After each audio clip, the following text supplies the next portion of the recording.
Many thanks for staying with us here on News Desk this morning. And we can move on and do some more stories now. And two judges involved in the controversial judicial bribery scandal are back in court with a new suit against the Chief Justice, Judicial Council, and 5 others. Now, this time, Justice Paul Derry and Gilbert Isiado are demanding full payment of their salaries and a restoration of other allowances, all of which were withdrawn shortly after they were indicted for trading justice for money. Now, the two in a 5-page writ are demanding 5 reliefs from the court, including a declaration that the decision to put them on half salary was unconstitutional. My colleague Akwatia has been going through the writ and joins me now in studio with a lot more on what really they are seeking. So, Afre, thank you very much for joining us. So, what are these reliefs that these two judges are seeking? Well, first of all, we know that out of the 7 judges who were suspended by the Judicial Council, Justice Derry, who is part of the was excluded because, and the explanation that the Judicial Council gave at the time was that because he had some issues pending in court, they put that on hold. But Justice Isiado, whose name is here as well as one of the plaintiffs, he was part of the 7 who were suspended. And the declarations, the key declarations they are seeking from the court is one, that the decision by the first defendant, and we're talking about the first defendant here, that's the Judicial Council, to then the Judicial Council wrote a letter to them on the early in January, saying that they are slashed their allowances and their salaries, and they are saying that the court should declare that as null and void. As you may know, a special appeals court judge has been appointed to sit on all these cases to determine which way it should go. The second declaration is that the decision by the first defendant, that's again the Judicial Council, which was contained in the letter to suspend the payment of these allowances to them, consistent and in contravention with Article 127, Clause 5 of the 1992 Constitution. And also, they are asking for an order nullifying the named decisions by the Judicial Council, and again, talk about the decision to slash their allowances and all that. We know that as of now, Justice Derry, for example, is still using his official car because of this decision by the Judicial Council to suspend whatever decision had to be taken, whether or not he should be suspended or not. And also another key issue is that they want an order of perpetual injunction restraining the Judicial Council of any of its assigns. And in this particular rate, you have the Chief Justice as well, who has been sued, the Controller and Accountant General's Department sued in this case, any of the assigns from implementing this decision, which of course they was again stated in that letter written to them. Okay, so going through the rates myself, I see them mention a particular clause. I'm hoping I can. I think it's Article 127, Clause 5 of the Constitution. What I told we have there? Article 127, Clause 5 of the Constitution states that the emoluments talk about the salaries, allowances of judges shall not be varied to their disadvantage, especially when it has to do with a situation where they have taken a leave of absence.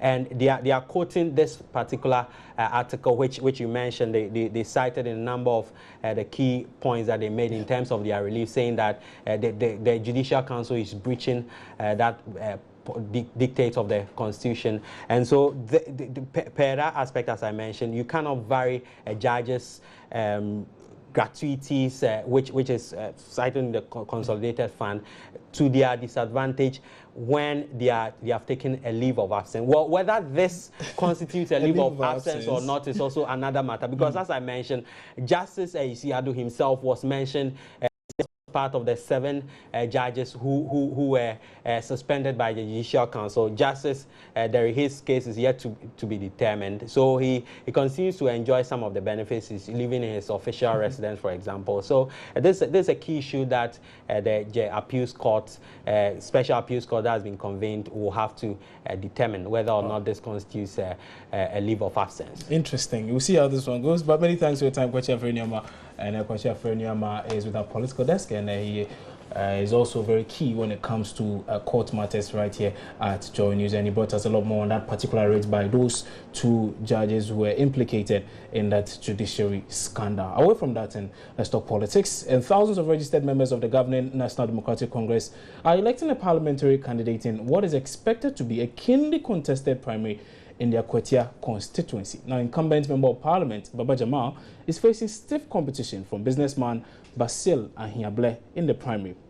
Now, the poll was suspended last year following security concerns. Now, let's get the latest from. Let's go to Akwatia and get the latest on this from our correspondent Haruna Yusuf who joins us live now over the telephone.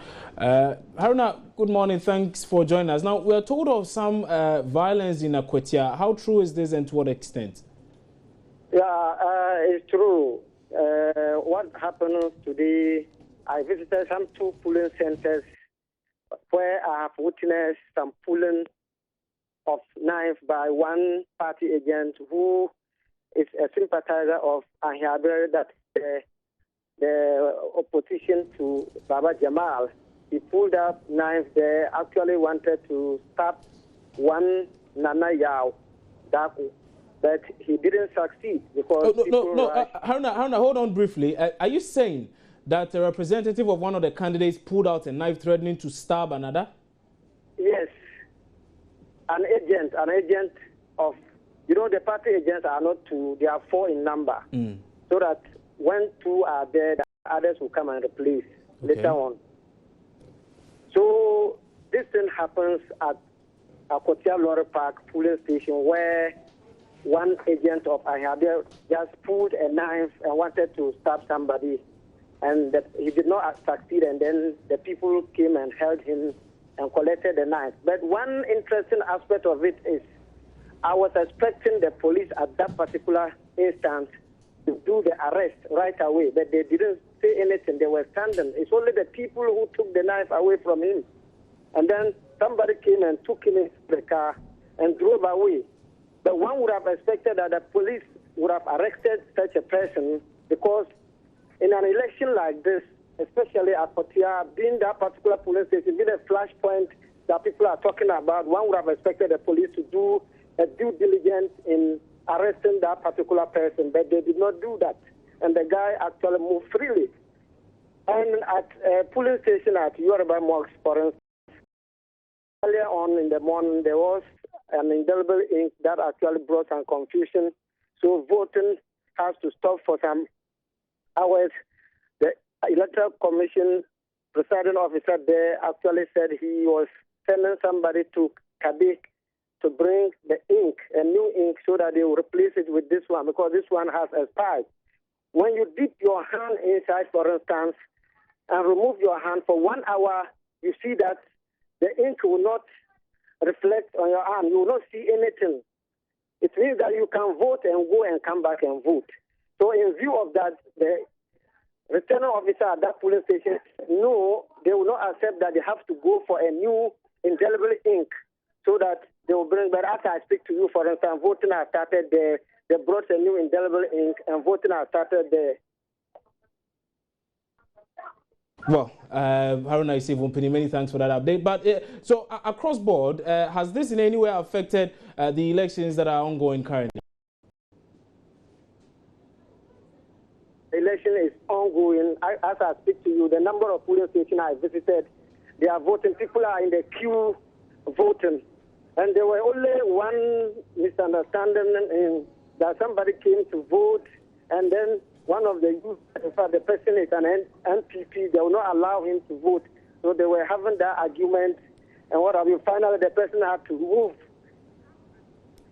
Many thanks for that particular update. Haruna Yusuf joining us live from Akwatia, where we are told that there's some violence in the area. We are still working the lines to try and get some security officials to speak to this particular issue. And we are told that a representative of one of the candidates is actually pulled out a knife threatening to stab an agent of another candidate there. We'll bring you a lot more on this as and when we do have the information. But time now for us to check out the very latest in business with Etonam Say.